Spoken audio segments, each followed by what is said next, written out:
As you guys know, the housing market is continuing to go in a downward direction, guys. And I have my good friend here, a good friend of the channel, Real Estate Mindset, that's going to help explain exactly what's going on in this housing market. Guys, you know that unemployment is not doing well. We know that everybody is losing income at this current time. And so everybody wants to know exactly what's going to happen to the housing market in 2024. Just tell me the truth. But before we go ahead and we bring Real Estate Mindset on, guys, I just want to let you guys know, please go to his channel. It has a bunch, tremendous value. You guys will love it. You love data, you love personality, all of these things. Travis, Real Estate Mindset, he gives that in abundance, guys. So as always, I'd love for him to come on the channel. He always gives a different perspective. Hey, Travis, Real Estate Mindset, what's going on? I'm so used to calling you by your regular name. No, That always put in, huh? no, call me whatever you want, man. I've been called some horrible stuff online. So, if you want to be an influencer, as you know, you got to have thick skin. So you call me whatever you want, man. Right. What do you think is going to happen in 2024? You know, this is so far at the beginning of this year, it's been a really rough month, and just in January, and now we're in February. I think it's going to continue to get worse. And you know, a lot of people, a lot of pundits on social media, on regular media, everybody has a perspective of what's going to happen with the housing market or the economy just in general. And I want to hear yours. What's yours? Well, so first of all, we got to look at different areas. And also, we have to understand that there's either going to be an economic crisis or there's not.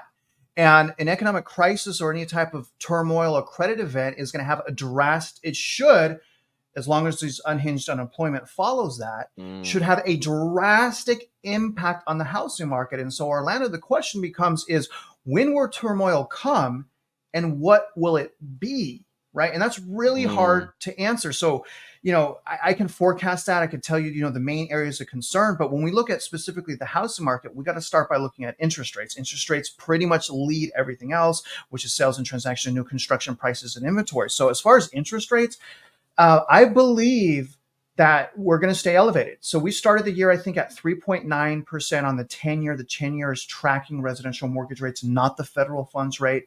You got to watch that 10-year. And since the start of this year, interest rates have been going up. So what I'm hoping happens is that interest rates stay elevated through the spring home buying season. We need that to happen because we need inventory growth. And right now we've seen a little bit of a blip in demand, surging a little bit. It's not really reporting in the numbers yet. It's not a sustained thing. It's more of a mental thing because the market got it so wrong. But talking about interest rates, I think they're going to be elevated. And if there are rate cuts, Orlando, I think it's going to be what I like to call electoral rate cuts. It maybe only be a quarter basis point, 75 basis points for the year, which will have a very small impact on affordability. In fact, it could make it worse. So if they do rate cuts absent economic turmoil, I think it's just to appease people. People say, oh, you hit the 2% target, blah, blah, blah. But I don't think it's real. I don't think it's going to be enough to stimulate the economy, which is why we need rate cuts. I think it's going to mess with people's head. So I see overall interest rates remaining elevated. If they do cut, it's going to be third quarter. It'll be small cuts. It won't be significant. Now, however, if we have that black swan finally happen, right, I think that rate cuts are going to be sharp. I think they will be severe. I think it will lead to unemployment. I think unemployment leads to massive price cuts, massive forced selling. But is that going to happen this year? It's hard to know that with so many things being propped up. So I do feel like if we do get that, again, that to happen this year, and if it does happen this year, I expect towards the end of the year or possibly in Q2. I think once summer hits, people are going to spend money. It's going to prop things up. So I think the most vulnerable we are to a black swan is right now up until around March and then Q4 of this year. But I think what's happening, though, overall, Orlando, is the market has completely lost its mind. I mean, they're never correct. They're always over optimistic. Everyone's saying, oh, we're going to have 7 rate cuts this year just because we're close. Not even there. We're just close to the inflation target. So first of all, I think things are going to stay high. The only way they go down interest rate wise is that turmoil. And as a result, talking about inventory, as a result of those elevated interest rates, I still think inventory is going to go up. unless they were to sharply cut interest rates absent turmoil. They sharply cut interest rates absent turmoil.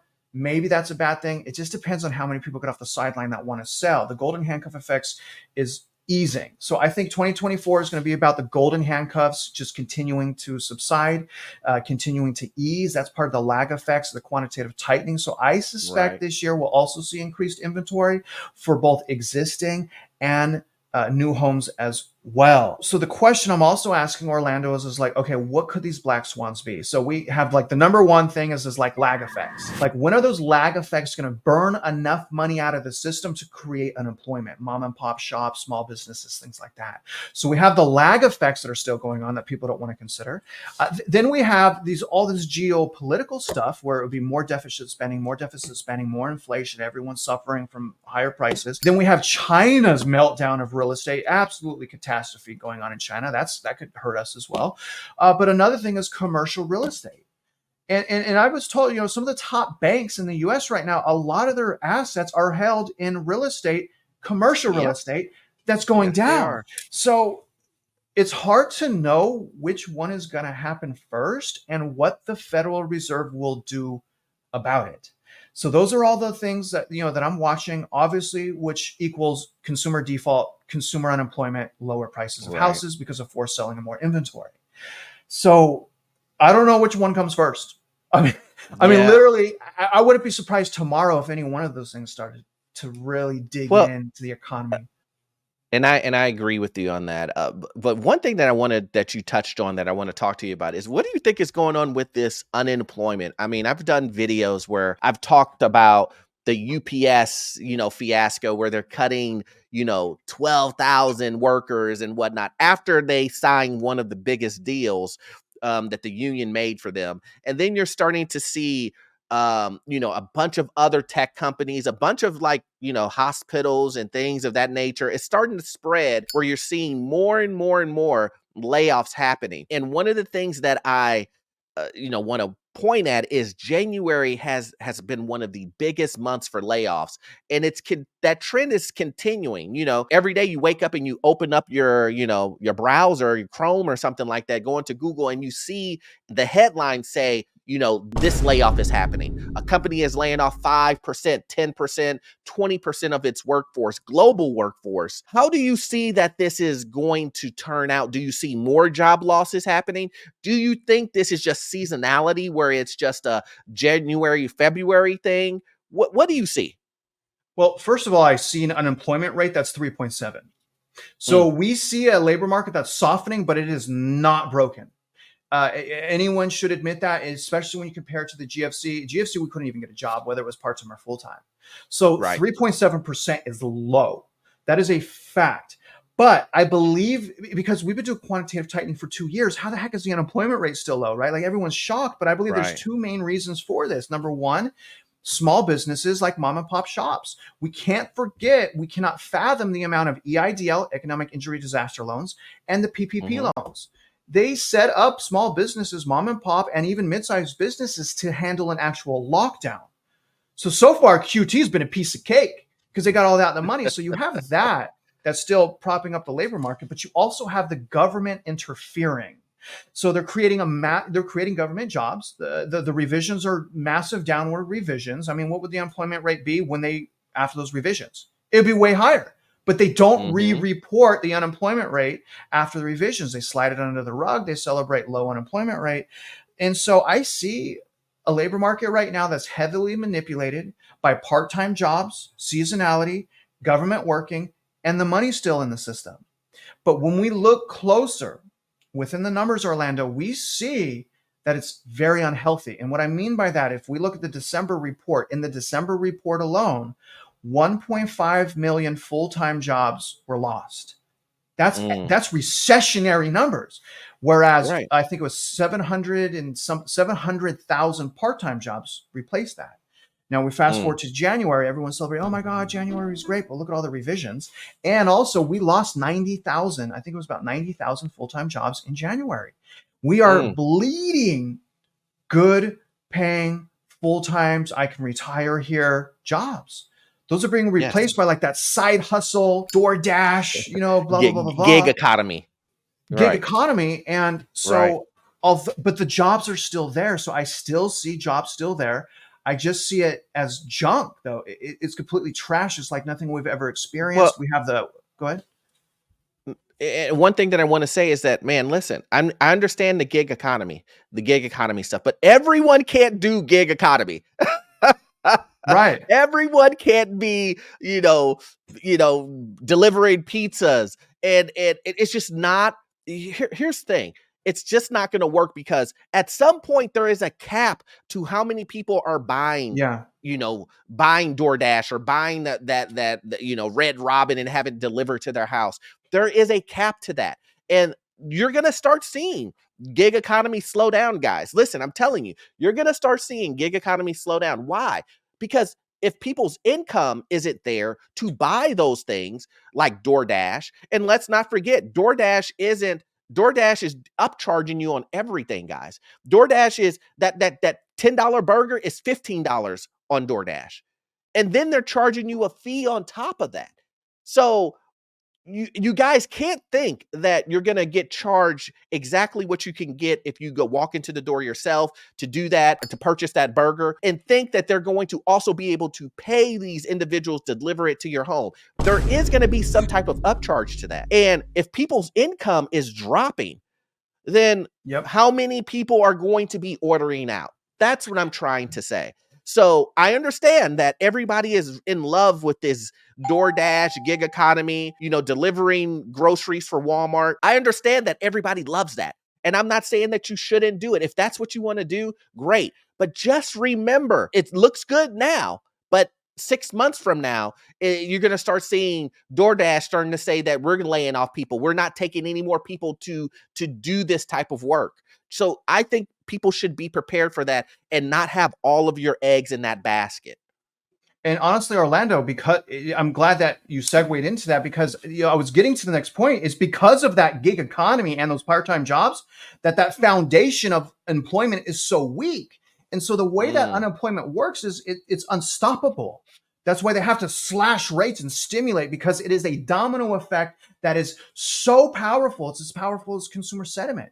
Once it Right. starts, it doesn't stop. And because of the foundation and the continuous propping up, make believe, part-time, when that goes, brother, I think it's going to be bad. I think it's going to be sharp increases, like every time we go into a recession, sharp increases of unemployment. I can see us potentially hitting double digits towards the end of 2025, depending on what the government does. Obviously, that's high, but that's what it was. I mean, look at the recessions. That's not out of the line of being reasonable, especially when we consider the foundation is that gig economy. And so in recessions, excess spending stops the first.